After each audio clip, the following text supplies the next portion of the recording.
Hello, this is really hard for me to admit, but I'm disabled. Or, at least that's what my doctors and my parents have told me throughout my entire life. But the thing is, I've never felt disabled. I felt isolated and lonely. I felt abnormal. And, I mean, many a fucking time I've been made for like a freak by my peers, but never disabled. Until now. And the thing is, it's not my cerebral palsy that has made me feel this way, because I don't really notice it for day to day anymore. And it's not the epilepsy that I have that was so bad at one point that my parents were able to claim disability allowance on it to help when I was a kid. No, it's none of that stuff. It's my autism. I'm feeling some really conflicting emotions right now because I want to cry, but I also want to shout at the top of my voice because I've never felt disabled before. But the transition that I've been going through, and not the gender one, the transition from high school into adult life, it's so much tougher than I originally thought it would be. My autism has just been holding me back and making everything more difficult each step of the way. It's really hard to explain how autism feels to someone who isn't autistic, and God knows for the past 21 years I've tried. I've really tried to explain to people what it's like, and the only way that I can ever actually do it is to use metaphors. Over the years, I've used metaphors to many different people because it helps them understand in the best way possible. And the metaphors that I've used and created have developed and evolved over the past 21 years. But at this point in my life, at 21, I feel like I have two good metaphors that can help you understand exactly why I now feel disabled when I haven't previously. Number one metaphor, that is the cartographer. And so imagine that at birth you're given a map, and this map is designed to help you navigate social situations. So on that map is a bunch of lines, and all these lines are for lines in the sand. So the red ones are ones that you never cross, because if you do, you end up hurt or dead.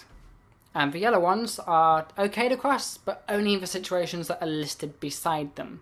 And the green ones you'll cross all the time, but it's fine. You just need to apologise when you do. Autistic people, though, we're not given this map at birth. No, we're not given anything. We're just thrown into the world blind and are expected to behave and understand the world in the exact same way that everyone who has this map. So, the only way for us to know where those lines are is to cross them. Yeah. Even the red ones.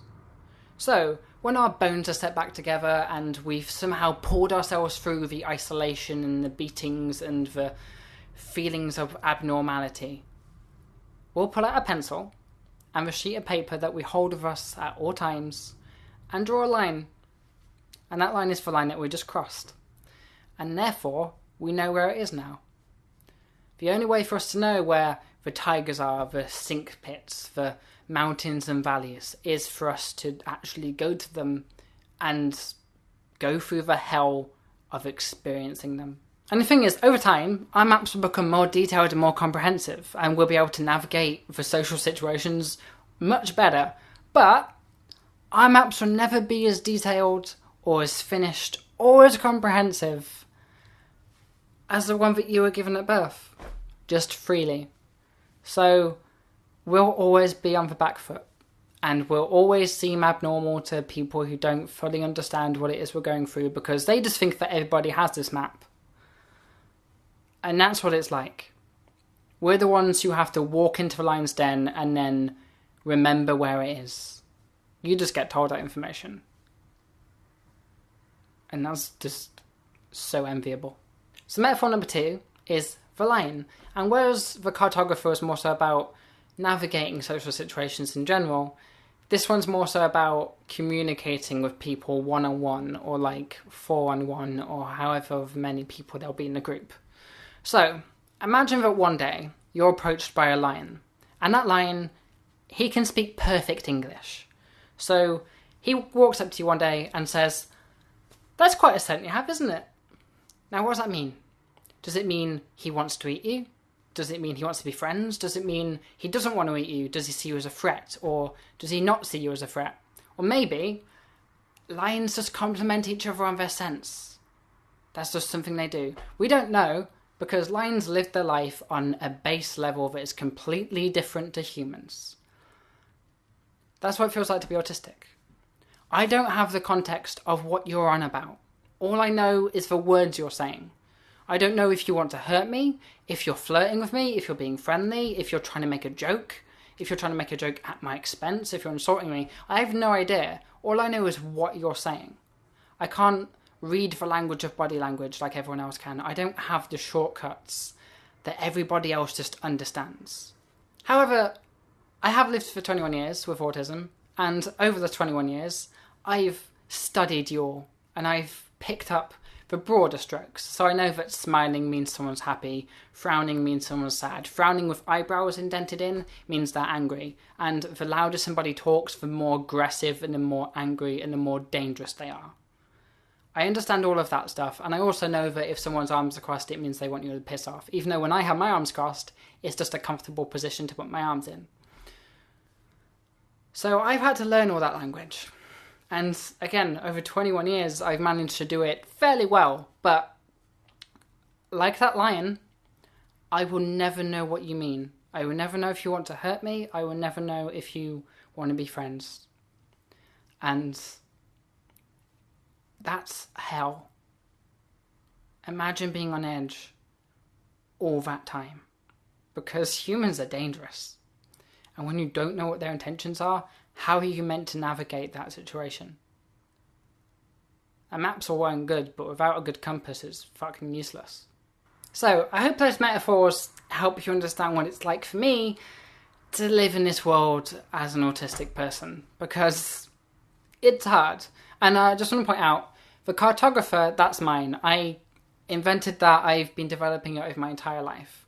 But the lion, that speech was actually written by somebody over at the production team of Wolf 359, which is a radio drama delivered in the format of a podcast. And it's just fantastic. The writing over there is brilliant. If you like speculative fiction and rich, deep characters who you can just relate to on so many levels, then please go give them a listen. I'll link them in the cards and in the description down below. It is just such a great show, and I'm so thankful to them that they allowed me to use Verlaine. So thank you guys, and thank you for watching, because it annoys me how few people understand what it's like to be autistic. And the reason that I feel disabled is because I see everybody doing all this stuff and finding it so easy. They don't even seem to be thinking about it. And then I walk in and it's like walking into a lion's den. I don't know where I stand with anyone, and the way I get through life is just to be apathetic towards everything. Because if you're unemotional, no one can call you out for being a dickhead. So, hope you enjoyed this video as well as learned something, and please subscribe because I'm trying to get to 100 subscribers before December. That's my goal, and if I can make it, then the past 8 years on YouTube would have been actually worth something, I guess. Have a wonderful day, and I hope you don't have to go through stuff like this, because it isn't fun. And yeah, bye.